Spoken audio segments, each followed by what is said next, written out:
because I always like to give our audience like tips and things that they can use right now, Hmm. and very practical. What are maybe three tips that couples can start using right now to improve or just maintain the strength in their marriage? Hmm. Yeah, it's a good one. Yeah. So maybe one tip, it's very simple and you hear it all the time, is communicate. A lot of times we just communicate what we think needs to be communicated, but we always say talk about everything, even if it seems insignificant, because you hear also too a lot of couples say, well, why do I have to say that? He or she should know that already. Mm. Well, we say don't leave anything to chance Hmm. because that's a great way to avoid conflict. So talk about any and everything. If it's insignificant, then fine. You've talked about it, move on. But maybe it is something that your spouse never thought of. So we just always say communicate and talk about everything, Yeah, even if it that's a good seems one. insignificant. That's a good one. And obviously there's nuances to communication and ways that you can, components you can add, but be in a space where that line is so open that you can have conversations Yeah, for about sure. anything. Because conversation, if you think about it, right, the only way I can learn about what you do is to ask you some questions and for you to tell me, give me some answers, Yeah. right? And that dialogue is so conducive to learning, Mm-hmm. which we should be trying to consistently do in our relationship. So yeah, that's a good one. Yeah. I would say the second one, um, identify, take some time to identify your most important emotional needs. Mm.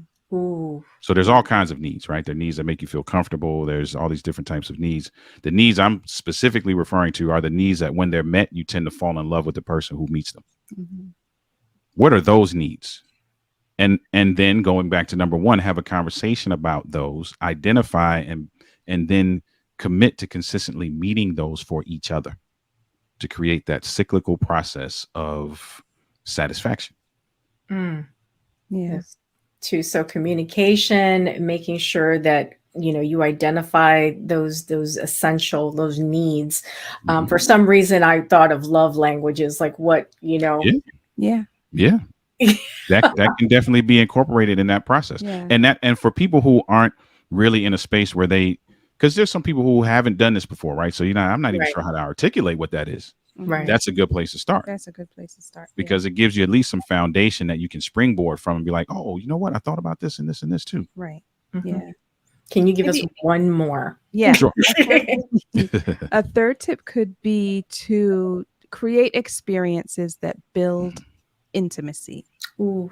Mhm, And when I say intimacy, sexual intimacy, sure, but mhm, not necessarily just sexual. There's all different kinds of intimacy. There's emotional intimacy, there's experiential intimacy, there's intellectual intimacy. Anything that brings the two of you close together in an intimate way. mhm. Create those types of experiences and it will really, really help your relationship. Yeah, that's a big one. We preach that often. Yeah. Is the experiential piece because what it does, like if I tell you and your spouse to work on being more emo, growing your emotional intimacy, Mhm. that's it's a little tedious. I'll be honest. It's a little tough because it requires you to work on some other things, Mhm. vulnerability, and all those other things.